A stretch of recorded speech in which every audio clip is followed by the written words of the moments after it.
Halo sobat berkah, assalamualaikum warahmatullahi wabarakatuh. Jumpa lagi di channel berkah ya. Di depan kita ini ada tutup freezer ya teman-teman. Tutup freezer kulkas Panasonic. Seperti apa detailnya, seperti apa ukurannya, ini masih di dalam plastik ya teman-teman. Masih tersegel, ada kodenya di sini. Jangan kemana-mana, tetap stay di channel ini ya. Kita akan mereview semuanya dari segi ukuran dan seperti apa bentuknya. Oke. Sebelum lanjut ke pembahasan video, jangan lupa subscribe dan tekan loncengnya untuk mengetahui video menarik selanjutnya. Tekan like untuk mensupport channel ini ya jika bermanfaat. Terima kasih. Nah baik teman-teman, untuk pertama-tama kita akan membuka plastik ini dulu ya. Kita akan mengukurnya. Sini masih terbungkus plastik ya teman-teman.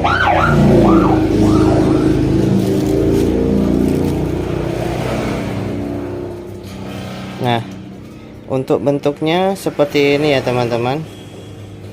Di sini ada gambarnya. Untuk detailnya seperti ini ya. Di sini ada cantolannya.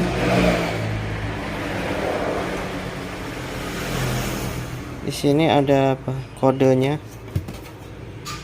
Oh bukan, ini dilarang mencongkel dengan benda tajam. Ini di bagian ini peringatan di bagian freezernya ya teman-teman. Nah bentuknya seperti ini. Ini khusus untuk tutup freezer kulkas sub kulkas Panasonic satu pintu ya teman-teman. Bukan kulkas sub tapi kulkas Panasonic. Untuk kulkas Panasonic satu pintu. Mari kita ukur teman-teman, berapakah diameternya. Saya ingatkan kepada teman-teman semua, kalau mau order silahkan chat dulu ya teman-teman.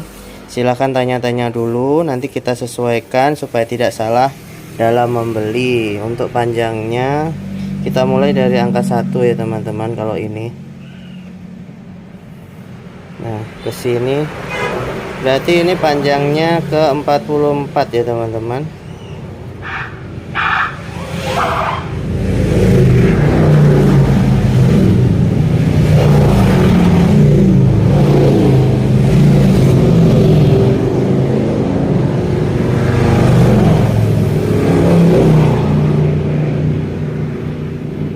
Nah panjangnya ke 44 ya teman-teman. Dan kita akan ukur untuk lebarnya.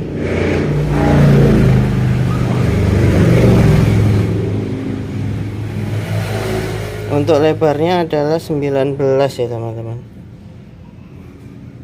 Untuk lebarnya 19. Jadi tutup freezer ini adalah tutup freezer kulkas Panasonic ya teman-teman. Kulkas Panasonic yang ukurannya adalah 44 kali 19. Saya ingatkan, jika ada kulkas yang sama ukuran 44 kali 19 tapi bukan Panasonic dikasih ini tidak bisa ya teman-teman. Soalnya di sininya berbeda. Di cantolannya ini berbeda, tidak sama, dan bentuknya juga berbeda. Jadi tutup freezer ini khusus untuk kulkas Panasonic saja. Terima kasih untuk penjelasan dari saya. Jika ingin order atau memesan bisa ya teman-teman, silahkan chat di kolom komentar di bawah. Untuk bertanya-tanya juga bisa, silahkan chat di kolom komentar bawah. Terima kasih, sampai ketemu lagi.